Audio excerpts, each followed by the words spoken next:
A stroke on a Tuesday morning in October. I know it was a Tuesday because I remember thinking, I need to put the trash out tonight. That was the last normal thought I had before the left side of my face went numb and my coffee mug slipped out of my hand and shattered on the kitchen floor. I was 67 years old. I lived alone in the house I'd owned for 31 years, in a suburb outside of Columbus, Ohio. My wife Dorothy had passed 4 years before, and my son, my only child, a 38-year-old man named Preston, lived 20 minutes away in a newer part of town with his wife Kimberly and their 2 kids. 20 minutes.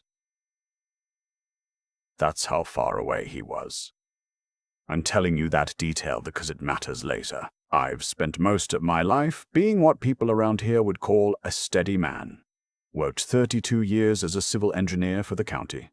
Paid off this house, raised a son, buried a wife. Never asked anybody for anything I didn't earn. Preston was a different kind of person from the time he was about 17. Not bad exactly.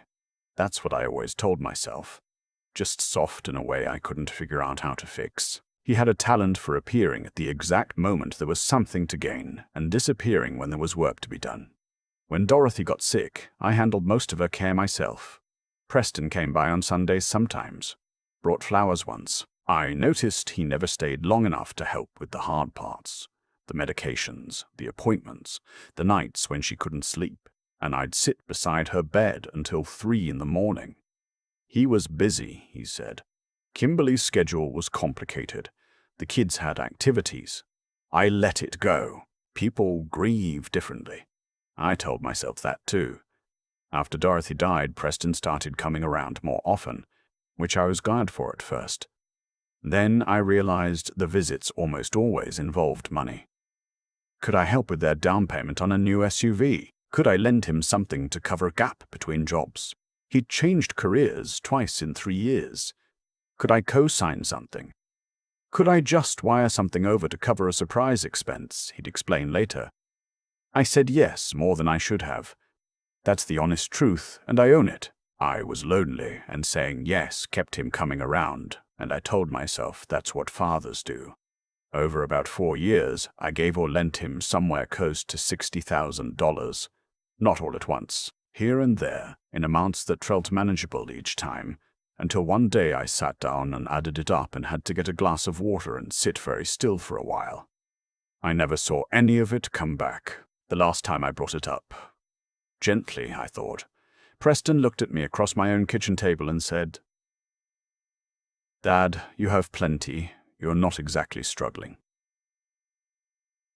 Then he got up to use the bathroom, and when he came back the subject had changed and he acted like the conversation hadn't happened. That was about 7 months before the stroke. So, Tuesday in October, I'm on my kitchen floor by the time my neighbor, retired school principal named Agnes, sees my lights on at an odd hour and knocks on the door. Agnes had been checking on me since Dorothy passed, just quietly, the way good people do without making a production of it. She's the one who called 911. She's the one who rode in the ambulance with me, holding my hand, telling me to stay with her. At the hospital, they confirmed it was an ischemic stroke, a clot, caught relatively early because Agnes didn't hesitate. The doctors told me I was lucky. A few hours later, and the damage would have been significantly worse. As it was, I had some weakness on my right side and some trouble finding words at first. But I was conscious. I understood where I was, and the prognosis was cautiously good with rehabilitation. Agnes called Preston from my phone. She told me later that she had to call twice. He answered the second time. He came to the hospital that evening. He stood in the doorway of my room for a moment before he came in. I noticed that, the way he stood in the doorway like he was deciding something. Then he came and sat down and asked me how I was feeling, and I tried to tell him, and the words came out slower than I meant them to. Some of them wrong. That was the aphasia, the doctor had explained. It would likely improve with time and therapy. Preston stayed about 40 minutes. He said he had to get home because the kids had school in the morning. I said okay. I watched him go. The nurse who came in after he left, a tall, no-nonsense woman named Adele, who reminded me a little of my late mother. She didn't say anything, She just checked my chart and adjusted my IV and asked if I needed anything. But I saw the way she looked at the door after Preston walked through it, and I understood we were thinking the same thing. The next morning, Preston texted me. Not called, texted. "Hey Dad, hope you're feeling better. Let me know if you need anything." I stared at that message for a long time. I thought about what it meant that my son had sent me a text message the morning after I had a stroke. I thought about the fact that I nearly died on my kitchen floor, and he stayed 40 minutes and went home because of school schedules. I didn't text back right away. I needed to think. I had a lot of time to think over those next several days. They kept me for observation and started me on some preliminary rehabilitation right there in the hospital. Agnes came every day. She brought me a crossword puzzle book and the good coffee in the paper cup from the place on 5th Street, and she sat with me and we didn't always talk much, but she was there. My pastor came once. A couple of old colleagues from the county office came. Preston did not come back. By the 4th day, I'd received 3 more texts from him. The last one said, "Dad, I've been meaning to talk to you about some things when you're feeling up to it. No rush." I knew what that meant. I had a pretty good sense of what some things were going to turn out to be. Here's what you need to understand about me at that point. I wasn't angry yet. Anger came later, what I felt sitting in that hospital bed on the 4th day, with my right hand still not working quite right, and words still sometimes jumping away from me mid-sentence. What I felt was something quieter and colder than anger.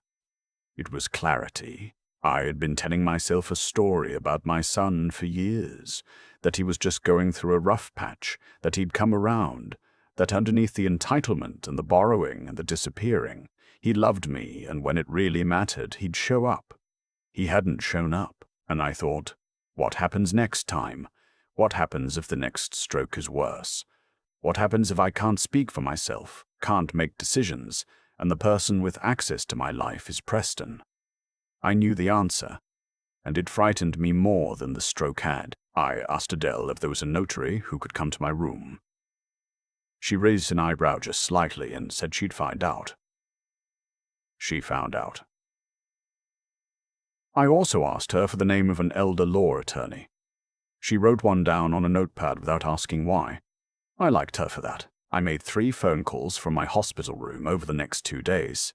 One to my financial advisor, a methodical man named George who had managed my retirement account since I left the county. One to my attorney. I'd had a basic will drawn up years ago, after Dorothy died, but it needed significant changes. And one to the elder law attorney Adele had recommended, a woman named Patricia Chen, whose office I reached on a Thursday afternoon. I couldn't always find the exact words I wanted on the phone. Sometimes I had to pause and wait for them. But I was clear about what I wanted, and all 3 of them were patient with me. And by the time I was discharged 9 days after I came in, I had set several things in motion. I did not tell Preston any of this. He came to pick me up on discharge day, which I'll give him credit for. He was there on time, with a wheelchair he didn't need to bring because the hospital provides them. But he'd brought one anyway and seemed proud of himself for it. On the drive home, he talked about a piece of property he and Kimberly had been looking at. A larger house, better school district. They were thinking about making an offer. We'd need to work out some financing, he said, keeping his eyes on the road. I looked out the passenger window at the October trees going bare. Let's talk about it another time, I said. He glanced at me. Of course, no rush, just wanted to plant the seed. He helped me inside, carried my bag, stayed for about an hour, and left. At the door, he said, "You really should think about whether this house still makes sense, Dad. A single-level place might be safer, or something with support built in." He said it carefully, like he'd been rehearsing it. I said, "I appreciate the thought." After he left, I stood in my kitchen, the kitchen where I'd dropped my coffee mug, where Agnes had found me, and I felt the full weight of what I was dealing with. My son had driven me home from the hospital after a stroke, and spent the car ride laying groundwork to ask me for money and, it now seemed, possibly to nudge me out of my house. I sat down at my kitchen table and I started writing some things down. I've always been a man who works better when I can see things on paper. So I wrote down what I had, what I'd given away, what was left, and what I wanted to happen to it when I was gone. And I wrote down what I did not want to happen. It took me a long time because my right hand was still shaky and some of the words tried to hide on me.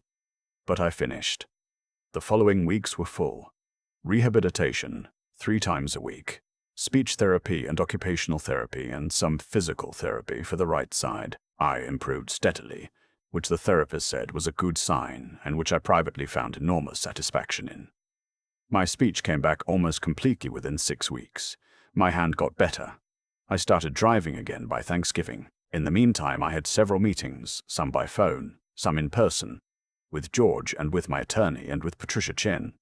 I redid my will entirely. I established a revocable living trust, which Patricia explained would allow my assets to be managed according to my specific wishes without going through probate, and more importantly, without giving Preston any automatic control over anything. I named Agnes as my successor trustee. I named a geriatric care manager Patricia recommended as my healthcare proxy, not Preston. I also had a frank conversation with George about the accounts. Some things were restructured. The beneficiary designations were updated, and I had Patricia write a letter, a formal legal letter, addressed to Preston, outlining the history of financial transfers between us, $61,400 in total, as it turned out, and formally characterizing those amounts as loans, not gifts, as I had understood them to be at the time I made them, and noting that repayment terms could be discussed at his convenience. I didn't send the letter yet. I held on to it. Preston came over for Thanksgiving, brought Kimberly and the grandkids, which I was genuinely happy about. I love those kids, and none of what's between Preston and me has anything to do with them. We had a good meal. I'd cooked most of it myself, which seemed to surprise Kimberly. Preston kept looking at me like he was trying to figure something out. I was moving better than he expected, I think, speaking more clearly. Not the diminished version of me he may have been counting on. After dinner, when Kimberly had taken the kids to the living room to watch something, Preston sat across from me at the cleared table and said, "So, Dad, I wanted to follow up on that conversation about the house and the property Kimberly and I are looking at." I let him say what he'd come to say. He made it sound reasonable, the way he always did. They needed help with the purchase. They'd be looking at their options. The number he mentioned was $85,000. He said he thought it made sense for me to consider downsizing anyway, and that the equity in my house could cover their needs and set me up somewhere more manageable. He talked for a while. I listened. When he was done, I said, "I'm not going to be able to do that, Preston." He blinked. "What do you mean?" "I mean I'm not able to help you purchase a house. Dad, I'm not asking you to buy it for us. I'm asking you to—" "I understand what you're asking," I said, "and the answer is no." He stared at me. In 38 years, I don't think I had ever said a flat no to my son about money. I saw him trying to recalibrate. Is this about the stroke? Did the doctors say something about your finances? Because if there's some concern about your capacity—" I looked at him steadily. "My capacity is fine. I'm just saying, if you want, I could help manage some things, make sure everything's—" "I have people doing that," I said. "I'm well taken care of." He didn't know what to do with that. We sat with it for a moment. "Who?" he said finally. "That's not something I need to get into right now," I said. "But I want you to know that I've spent a good deal of time, since the stroke, getting my affairs in order. Everything's been updated. Everything's been structured the way I want it." He left shortly after. He hugged me at the door. A different kind of hug than usual, tighter, like he was trying to read something through it. I patted his back and told him to drive safe and to kiss the grandkids goodnight from me. Then I went inside and locked the door and breathed. He called twice the following week. The conversations were careful on both sides, circling around what had happened at Thanksgiving without landing on it. He mentioned getting together to talk about some things twice. I said, "Sure, let's find a time." I didn't find a time. It was Agnes who finally said to me one afternoon over coffee at her kitchen table, "You know he's going to push Everett. He's going to keep pushing until he gets what he wants, or until he understands he's not going to get it." Agnes was 71 and had spent 40 years in public schools, and she understood human nature the way people do when they've spent decades watching it up close. I know, I said. What are you going to do? I told her. She listened without interrupting, which is one of the things I value most about her. When I was done, she nodded once and said, "All right. Just make sure it's what you want, and not what you want to want." It was a distinction worth making. I sat with it, and I decided, yes, it was what I wanted. In January, I sent the letter. Not just the financial letter from Patricia. I sent that, but I also sent my own letter, handwritten, which took me several evenings to complete because I wanted to get the words right, and my hand was still relearning itself, and I kept starting over. I told him about the night Agnes found me on the floor. I told him what I remembered of the ambulance ride. I told him that I'd been in the hospital for 9 days, and he'd come once for 40 minutes and had texted me 3 times. I told him I'd added up what I'd given him over 4 years. That letter from Patricia was enclosed, and that I understood now that those loans would never be repaid, and that I had adjusted my expectations accordingly. I told him that I had redone my will and my trust and my healthcare directives, and that I had chosen people I trusted to be responsible for my care and my affairs, and that those decisions were final and not a subject I was open to discussing. And then I told him something that was the hardest part to write, and the most important. I told him that I loved him, that I had always loved him, and I always would. That nothing I'd done in the past months was about punishing him. It was about protecting myself, which I should have done years ago, and which was the only honest and dignified thing I could do now. I told him he was still my son and he was still welcome in my home and at my table. But I needed him to understand that things had changed, that I had changed, and that going forward, the relationship between us would have to be built on something different than what it had been. I mailed it on a Wednesday. Certified mail. I kept a copy. He called 4 days later. I let it go to voicemail. He left a message that was longer than any conversation we'd had in years. He was upset. He was defensive. He said the letter felt like an attack. He said he'd been worried about me. He said the hospital had been hard on him too, on the whole family. He said he didn't understand why I was doing this. I listened to the voicemail twice. Then I called him back. I let him say some more of what he needed to say. And when there was a pause, I said, calmly and without any heat in it, "Preston, I'm not angry at you. I need you to understand that. I'm not calling to fight. But I need you to hear me clearly. I'm not changing any of these decisions. They're made. If you want to have a relationship with me, I would like that very much. But it's going to be a different kind of relationship than we've had." Long silence. "Different how?" he said. "Honest," I said. "That's really all I mean. Honest." Another silence. Then he said quietly, "I didn't know it was $61,000. I didn't say anything. "I knew it was a lot," he said. I didn't realize." "Now you do," I said. I didn't realize." "Now you do," I said. We talked for another 20 minutes. It wasn't a resolution. It wasn't a movie ending where everything gets fixed and someone cries and learns their lesson. It was the beginning of something different, which might work out and might not, and I was done pretending I knew which way it would go. It's been about 8 months since the stroke now. My speech is back completely. My right hand is maybe 90% of what it was. I still notice it, but nobody else does. I've gone back to some of the woodworking I let go when Dorothy got sick, which gives me more satisfaction than I can easily explain. Agnes and I have coffee most mornings. She comes over or I go there. We don't make a production of it. It's just what we do. Preston and I see each other about once a month. It's careful still, like walking on ice that might hold and might not. He hasn't asked me for money since Thanksgiving.